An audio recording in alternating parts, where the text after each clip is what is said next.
dari kelompok 1 membuat video pendek tentang perperangan di Ponorogo. Kami dari kelas 11 Tahun 1820-an, tanah Jawa hidup di bawah bayang penjajahan Belanda. Rakyat menanam padi, membajak sawah, dan berharap damai bertahan lama. Namun, di balik tenangnya langit, keserakahan mulai tumbuh. Tanah rakyat dirampas, pajak dinaikkan, dan kuburan leluhur dijadikan jalan. Dari sinilah api kemarahan mulai menyala. Pada tahun ini subur lestari, tanah ini memang penuh berkah. Bulan, asal tak ada pajak dari Belanda, kita bisa hidup tenang. Tapi ku dengar mereka mau buat jalan di tepi sawah di dekat rumah Kiai Mojo. Benar, tentara Belanda dan pekerja Cina mereka sudah mulai menebang pohon. Bahkan kuburan leluhur di Ponorogo pun nyaris digali. Tidak sopan mereka, kuburan itu suci bagi orang Jawa. Aku takut kalau pangeran tahu pasti murka.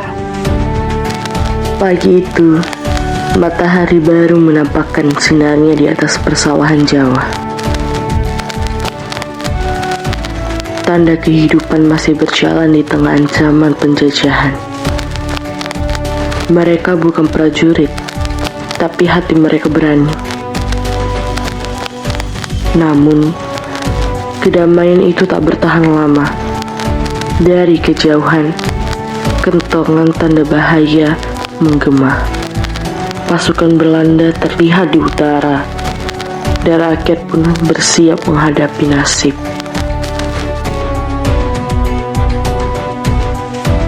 Lihat Nani, benderamu makin rapi. Tapi kenapa cuma warna putih? Merahnya mana? Ya, komik dari ibu, katanya merah itu lambang keberanian. Dan putih itu hati yang bersih, rakyat harus punya keduanya. Tapi sekarang kebenaran itu diuji. Belanda pun makin berani masuk ke desa. Kalau mereka datang, jangan panik. Kita punya doa dan kita punya semangat. Semangat gak cukup kalau bedil mengarah ke dada kita, Nyai. Kalau gitu, kita arahkan hati kita dulu. Karena yang kalah duluan itu bukan senjata, tapi nyali. hitungan tanda bahaya. Pasukan Belanda terlihat di utara. Cepat, kita lapor ke pangeran di Ponorogo.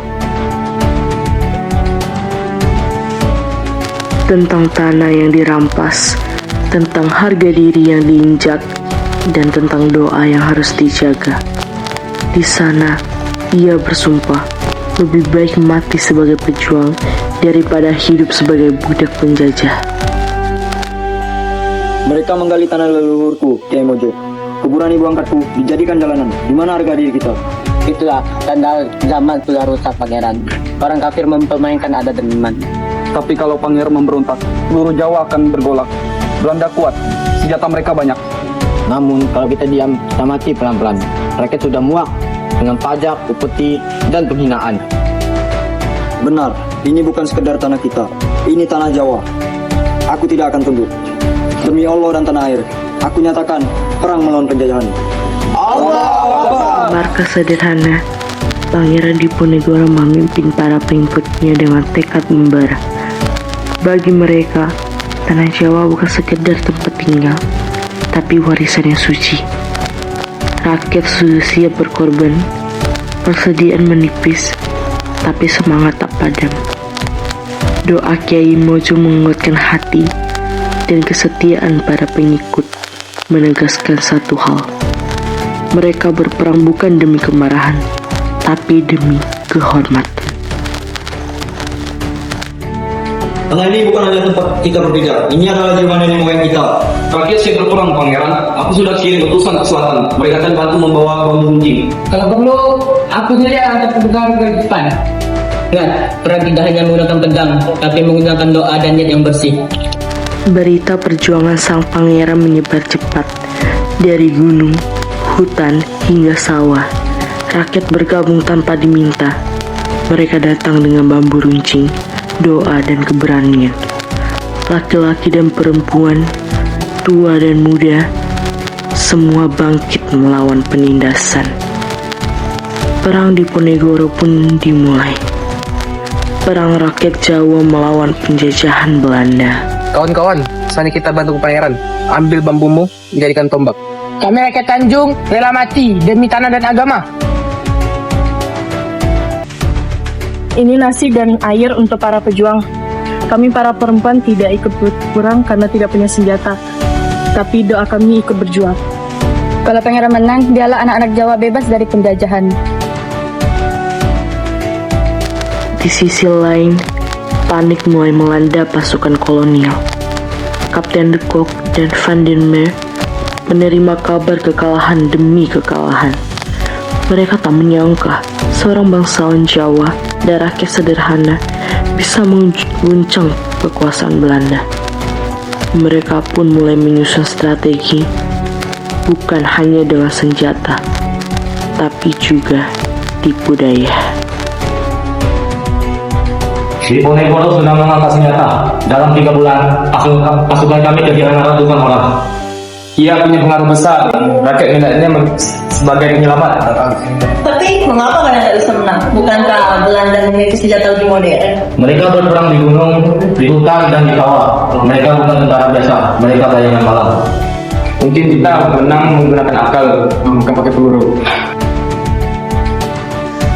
Pagi itu, di serambi pesantren kecil, 4 jiwa sederhana berbicara dalam kesunyian. Kiai Mojo menasihati murid-muridnya bahwa perjuangan bukan hanya dengan pedang, tapi juga dengan doa, kasih, dan pengorbanan.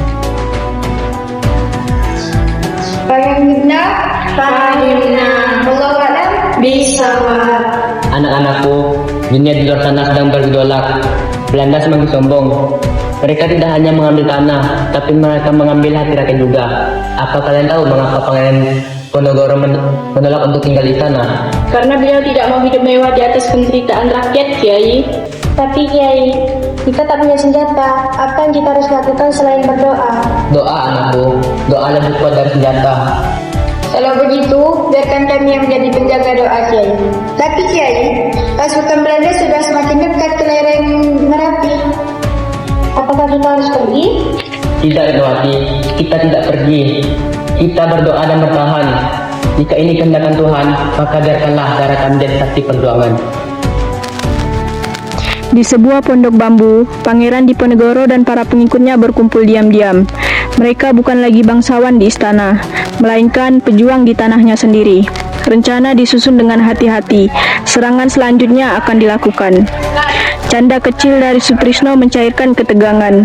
Tapi semua tahu, esok mungkin nyawa yang menjadi taruhan. Di antara gelap malam dan suara doa, lahirlah tekad. Berperang bukan untuk membalas, tapi untuk kehormatan. Kalau malam ini kita mulai menyerang, peluang menang lebih besar. Aku dan Sutrisno siap menyusun Hutan Timur. Asal makanan dulu pangeran. Kau memang dari dulu tak pernah berubah seterusnya. Tapi benar, kita butuh tenaga. Pasukan kita kurang peluru.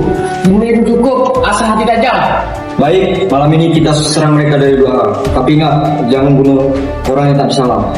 Kita berperang untuk sebuah kehormatan, bukan untuk dendam. Di sanalah pasukan Diponegoro memukul mundur serangan Belanda untuk pertama kali. Asap dan teriakan bergema dari bukit ke bukit. Bambu runcing menembus kabut pagi. Dan suara takbir menggema menandai lahirnya perlawanan besar di tanah Jawa. Serbu dari arah barat, jangan biarkan mereka naik ke gua. Pangeran, mereka datang dari lewat utara juga. Aku akan tahan mereka di sana demi Jawa. Sutrisno di mana ya? Tidak tahu, tidak kelihatan. Ayo kita cari. Ya Allah, Sutrisno, kamu kenapa?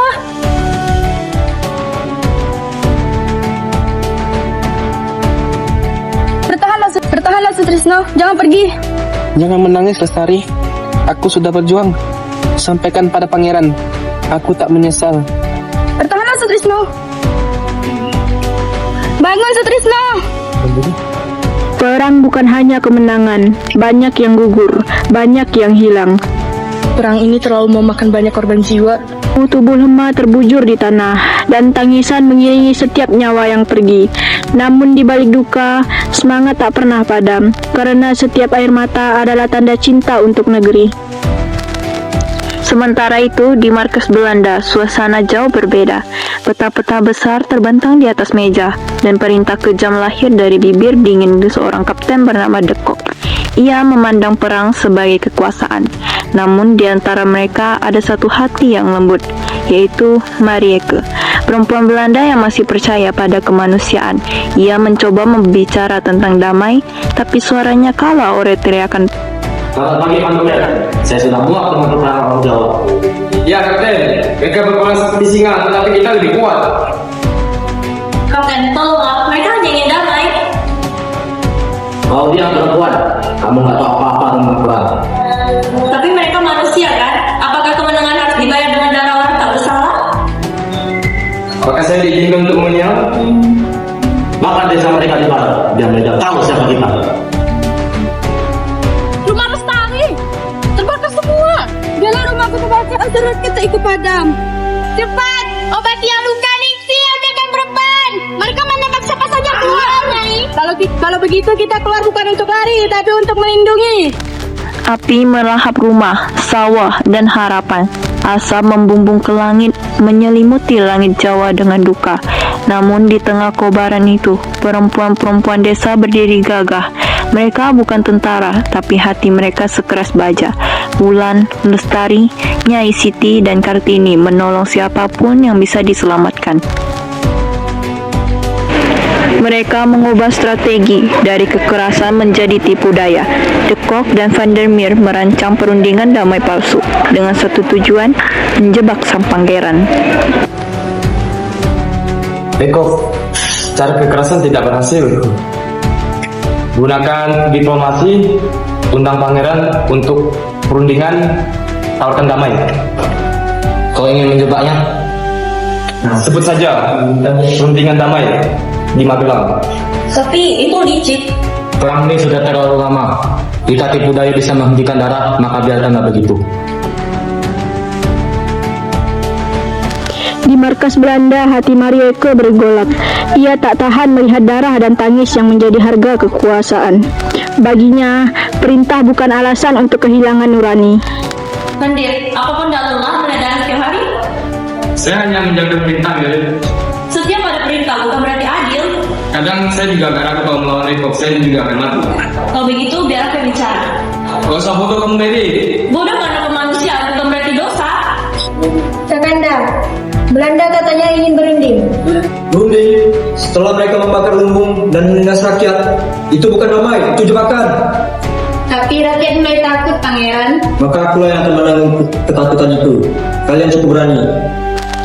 Di lereng Merapi, Diponegoro dan para pengikutnya bertahan dalam kesunyian. Mereka bersembunyi di gua, di hutan, di balik kabut. Perang sudah berjalan bertahun-tahun. Namun semangat mereka belum juga surut. Mereka percaya selama doa masih diucap, Jawa belum kalah. Perang, banyak yang gugur. Apakah kita harus menyerah? Menyerah bukan pilihan pangeran, tapi jika dia mengajak damai, datanglah. Mungkin Allah menyimpan jalan lain. Tapi hati-hati pangeran, aku mencium bau tipu daya. Aku tahu, aku akan datang dengan kehormatan.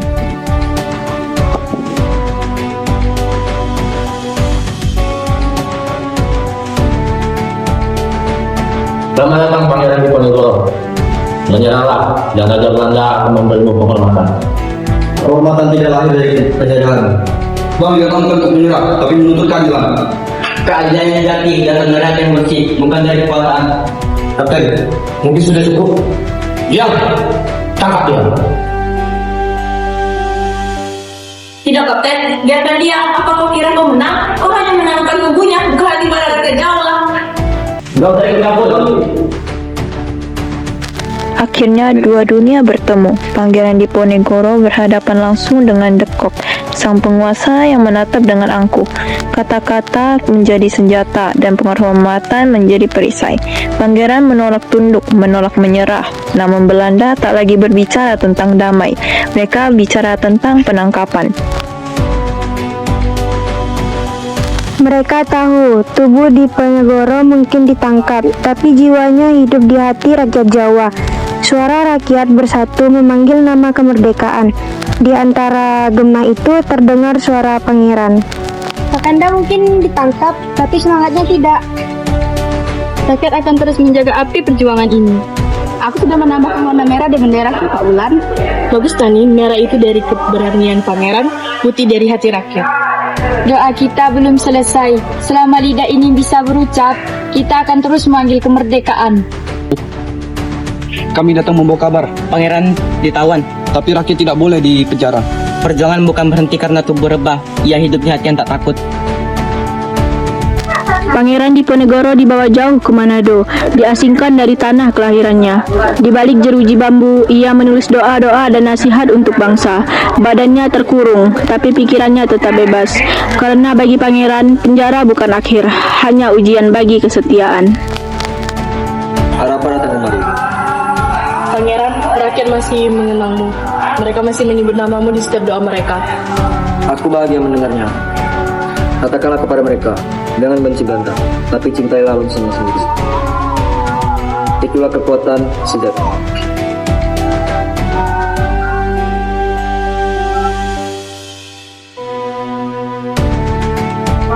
Pangeran, aku datang bukan sebagai musuh. Aku ingin minta maaf. Tidak perlu maaf, Nona. Aku harap suatu hari nanti anak-anak bangsa ini bisa hidup bebas. Di usia senja, Pangeran Diponegoro menghembuskan napas terakhirnya di pengasingan. Tak ada keramaian, tak ada istana, hanya tikar, lentera, dan doa yang mengiringi kepergiannya. Namun semangatnya tak ikut mati. Ia meninggalkan warisan abadi, cinta tanah air, dan keberanian untuk melawan ketidakadilan. Aku dengar dan aku bahagia menjawabkan bangkit. Jangan biarkan semangat ini padam. Pangeran Diponegoro, sang pembela iman, telah pulang.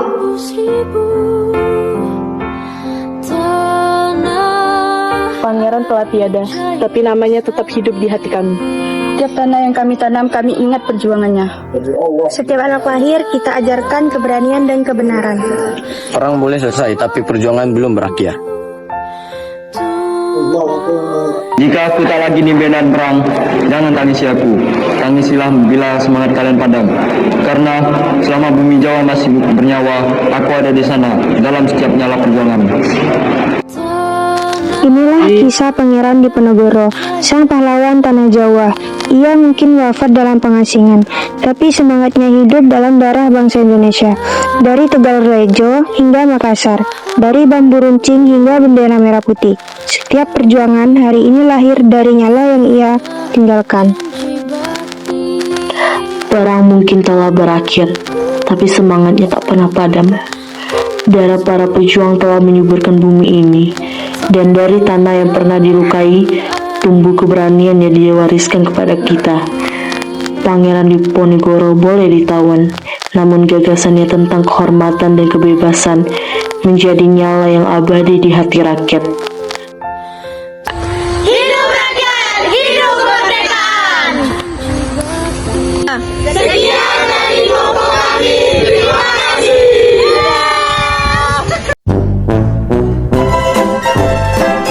Pangeran, kalau malam ini kita menyerang, peluang menang lebih besar.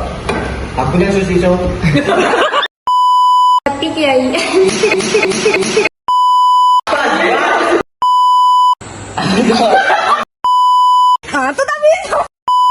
Jangan pergi. Jangan nangis, Lestari. Jangan pergi. Bertahan. Tak bisa. Mau ketemu siapa?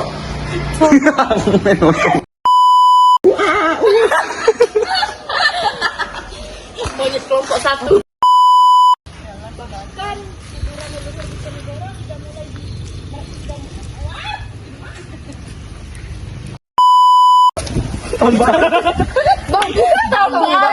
Tambah ini.